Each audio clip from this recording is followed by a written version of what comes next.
So I give the camera to Dan, and in case you forgot about that moose, like that whole part of this story, well, why don't you just watch this clip and see what happened. This is the story of what was the weirdest day I have ever had on any sort of backpacking trip. There was not one specific thing that was weird about this hike. There was not two specific things that were weird about this hike.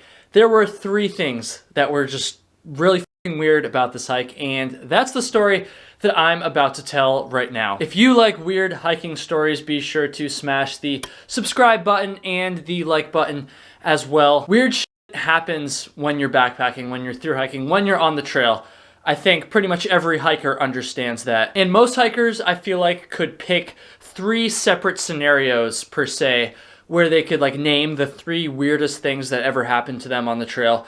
And if you were to ask me to do that, all three of these weird things would have happened not only on the same exact day, but literally within the same like couple of hours. I mean, this story takes place over the course of maybe a 2.5 hour time period. I mean, it's pretty crazy. And all three of these weird things happened completely independent of one another, but they still happened pretty much at the same time. And they all combined to form like a huge ball of hiking weirdness. I don't even know. This story takes place in June of 2013. I'm only 24 right now, but I started backpacking when I was like 16 years old, and in June of 2013, I was 17 years old. I was on the Vermont Long Trail, also the Appalachian Trail, near Stratton Mountain in southern Vermont. Now, some of you might recall a video I posted pretty recently called Why I Quit 2 Through Hikes.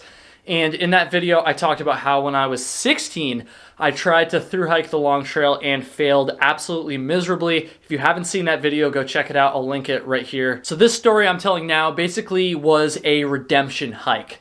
Okay, so I tried to through hike the Long Trail. I failed.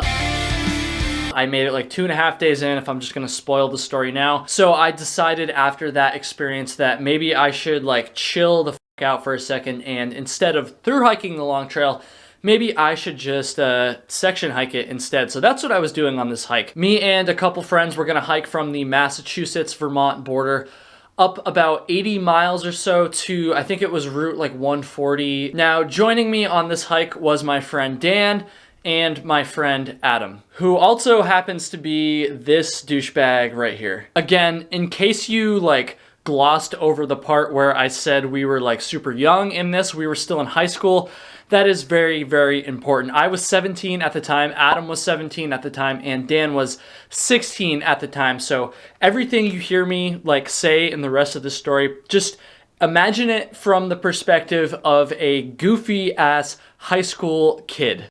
We're gonna get up to Goddard's shelter. Yeah, dude, he shot at people. Eat some pasta sides. Yum. And climb the fire tower up top, because we haven't had a view like all day. So like I said, we started at the Massachusetts border, and I gotta say, the first like 2-ish days went by fairly normal, like as normal as, you know, 3 high school kids backpacking 80 miles by themselves with no parents could possibly go by. We met some cool hikers, the weather was good, we saw some cool stuff. We climbed the Glastonbury fire tower, which my friend Dan had kind of a hard time on. Come on, Danny boy. You got it, dude. Dan coming down the fire tower on Glastonbury Mountain. It's pretty sketchy. Shit. He's not even down the first stairs. Which way did you face? That way, obviously. Just sit down on the stairs. Send it, dude. You're good. Sorry, Dan. I had to give you some shit for this one. I know you're gonna see this, so yeah. By the time our 4th day on the trail rolled around, we were kind of starting to like settle into the routine, I guess. We were getting a little bit comfortable. Things were feeling a little bit normal.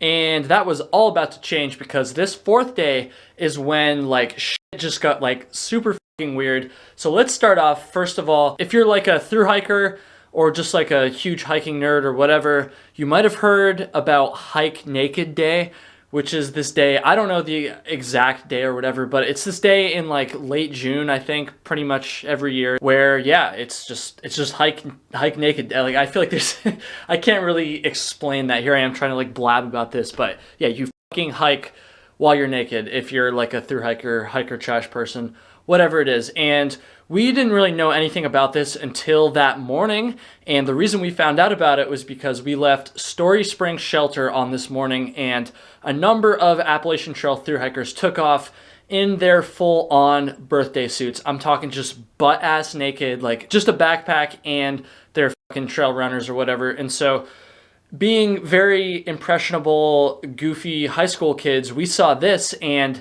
obviously we wanted to be cool like these thru hikers. And when I say we, I feel like it was mostly me. Like, I'd already made up in my mind that I wanted to thru hike the Appalachian Trail someday. And so when I saw them like taking off naked in the morning, I was like, you know what? Like, why can't we do that? Like fuck it. Like, we should do something at least. And we didn't have this is the balls, which is a weird way to say this, but we didn't have the balls to go completely naked here. Like, thank God, honestly. But we ended up settling for, without trying to get too graphic here, we basically left our shirts on, but we took off our pants and we decided to put socks around and we hiked to almost the top of Stratton Mountain in this state. So again, like, if you haven't gotten this memo already, like, we're 16 and 17 years old. Now, in our minds, in our stupid high school minds, like, just, we're not thinking anything about, like, the fact that we're, like, kind of underage or anything like that. I feel really, really fucking bad for the like, two hikers that passed us on the way up. We did not even, like, consider this, so not super proud of this. Anyways, we got towards the top of Stratton Mountain, and we figured there was gonna be, like, some more people up there, and so we, like, thank God, we decided to, like, put our pants back on and be normal people again.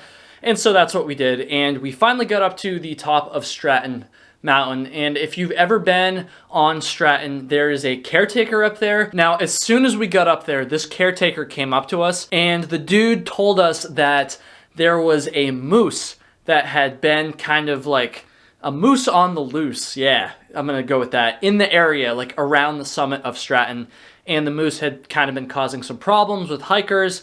And we were just kind of like, okay, yeah, like, thanks for, like, we didn't really take it very seriously. You hear people say things like this, right? Like, you hear other hikers be like, oh, I saw a bear, like, 10 miles that way, like, look out, or like, oh, I saw a moose yesterday or something like that. It's not uncommon to hear other people say that they saw, like, some sort of, like, animal, wildlife, or whatever.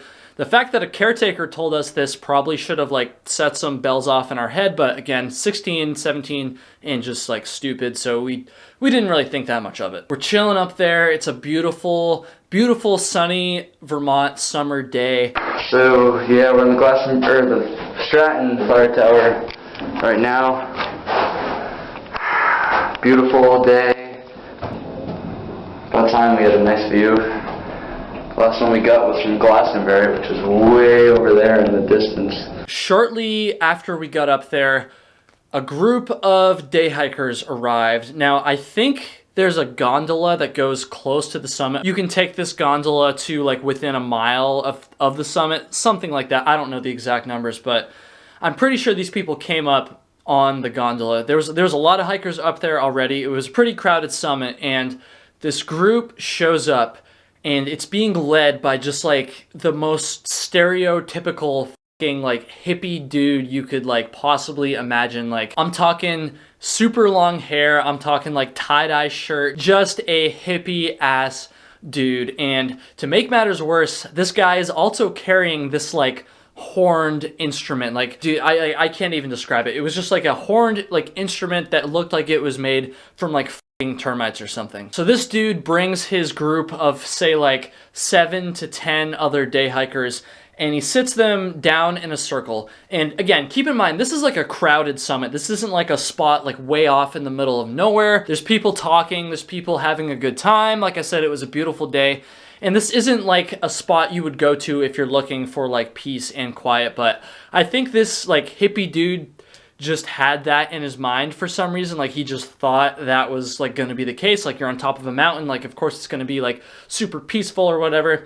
And I don't think he really knew like what the vibe was going to be like up there. He sits his group in a circle, and he comes over to me, Adam, and Dan, and he kind of like he wasn't like super rude, but he basically told us to like shut the fuck up. He came up to us and he was like, hey guys, like we're gonna like meditate over here, so if you guys could just like quiet down a little bit, that would be great. And he kind of caught us off guard because, like I said, this is a crowded mountain summit, and so we were just kind of we were caught off guard. We were like, okay, like sorry. He goes back over to his group of people. Like I said, they're sitting in a circle, and he takes this horned instrument and he puts it up in front of the first person's face, and he starts blowing it.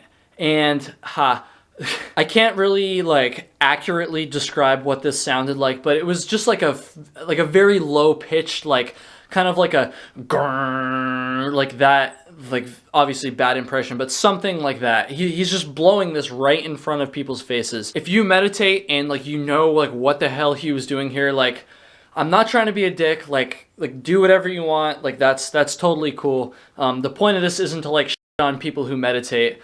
But again, keep in mind, we are like high school age kids. Oh, other way. And this is kind of like out of place for this situation here. Like it was just like weird, and honestly it was funny. Like we thought this was like super funny. This guy is going around in front of each person in the circle's face and just blowing the horn like right up against their freaking nose. Like he goes to the first person, he blows it for like 10 seconds, and then he goes on to the next one and the next one and the next one. While these people were meditating, we were just like kind of losing our shit. Like we were trying to be like respectful and stay quiet, but like it was just weird and funny. Like it was funny. We were laughing.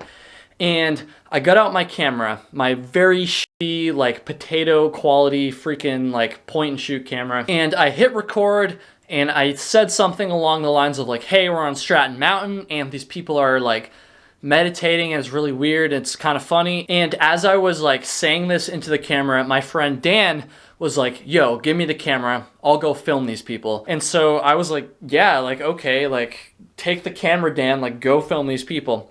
So I give the camera to Dan, and in case you forgot about that moose, like that whole part of this story, well, why don't you just watch this clip and see what happened. Right now we're on Stratton Mountain, and there's some group of a bunch of day hikers that are meditating with some like moose call thing, and it's really weird. And the guy just kind of bitched us out for talking loud because they're trying to meditate. I'll go over there and film them. Do it. Alright, Dan's gonna go film them.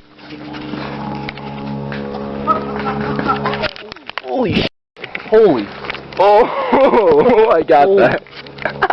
Oh my god. Oh, moose. I fucking got that. So in case you couldn't see from like the 3 pixels that were in that video, basically what happened is I handed Dan the camera to go film these like weird ass meditating people, and he took about 2 steps towards them before we heard this noise like in the brush behind us. Dan whips the camera around, and this fucking moose, the same moose the caretakers warned us about when we first got up there, came charging out of the brush and pretty much like ran this guy over that was standing next to us. Holy shit. Holy. Oh, I got that. Thankfully, the moose didn't actually hit the guy, but I mean, if you can tell from the really shitty quality video, like that thing was pretty damn close. And immediately after this, the moose kind of just like scurried away, maybe like 20 to 30 yards down the trail from where everybody was standing, and then it just stopped. And it just stayed there. It wasn't like coming back at us. It wasn't like being super aggressive in that regard, but it also like held its ground there. Like a couple people like tried to, like, I don't even know like how you're supposed to scare off a fucking moose, but a couple people tried to like get it to, you know, go do its thing, and it was not going to have that. Like it stayed right the fuck there. It did not move. And one of the funniest things about this whole story is that, again, when the moose like charged out of the brush, you might have heard in the video like a couple people in the background just kind of being like, or like, oh shit. Most people that were on top of this mountain like saw this happen, and they had that exact reaction, right? But the people that were meditating, the people that were sitting in the circle, which we unfortunately did not get on camera, they were all like kind of like cranking their heads, like trying to figure out what was going on. Mr. Hippie Horn dude, who was the mastermind behind that whole like weird meditation scheme, he did not blink. Like, he kept going. Like, there was literally a fucking moose that had just charged someone, basically. And he could not have cared less. He kept going around to the circle, like trying to blow the horn in people's faces. Like, talk about being interrupted when you're trying to meditate. Like, these people are kind of like I don't want to disrespect the hippie horn guy, but like, what's going on with the fucking moose over there? Like, they're trying to look and shit, but he's like, nope, like, keep blowing the horn in people's face. And honestly, I'm making fun of him here, but like, I gotta give it to him. Like, he's pretty dedicated to his craft, clearly, if he just like ignored the angry moose, like, in order to keep meditating. Good for him. Good for you, Mr. Hippie Horn guy. After this whole fucking situation happened, me, Dan, and Adam decided, like, okay, we should probably just like get the hell out of here while we know where this moose is. We hiked like another half mile or mile, and then we stopped. And I pulled out the camera again, and I just gave like a little like recap of what the hell just happened. So this is super cringy. Alright, so we just had the weirdest experience ever on Stratton Mountain. So we get up on Stratton Mountain, right? And there's a bunch of day hikers, and then they start like meditating. So this guy had this huge horn thing. It was like a log. And he was just blowing it. It was like, and they sit in a circle, and it's like 7 feet long, and he just goes around to each person and just does it like right next to their face. And then we're just about to go like laugh. Oh yeah, and he told us to like shut the hell up basically because we were like laughing. And then so we're over there watching him do that, and then all of a sudden, and then Dan grabs the camera to go film it. Dan grabs the camera to go film it. And then all of a sudden, I turn around and a moose attacks this guy. It kind of like came around the corner and was like, oh, yeah. So we see weird meditating people and a moose. Insane moose all on Stratton Mountain. And that instrument, I've never heard of, the termite log. I don't think I'm ever going to come back here. I've been to the summit of Stratton Mountain 2 times since this incident, and both of those times when I was up on the mountain, like, this like whole situation was all I could think of. Like, it's just, I'm never gonna forget this, honestly. In the comment section below, type your weirdest hiking story. Like, I don't want to sound like super braggy here, but I feel like it'd be kind of hard to top this. At least if I did a good job of telling the story, then I feel like it would be kind of hard to top this. So yeah, if you haven't subscribed already, please do that. You know what the deal is now. Like, it's the end of the video. I'm putting up the cards, like trying to get you guys to click on more videos so I can get more watch time and someday be as famous as Dan Becker. So yeah, please do that shit. Thank you for watching, and have a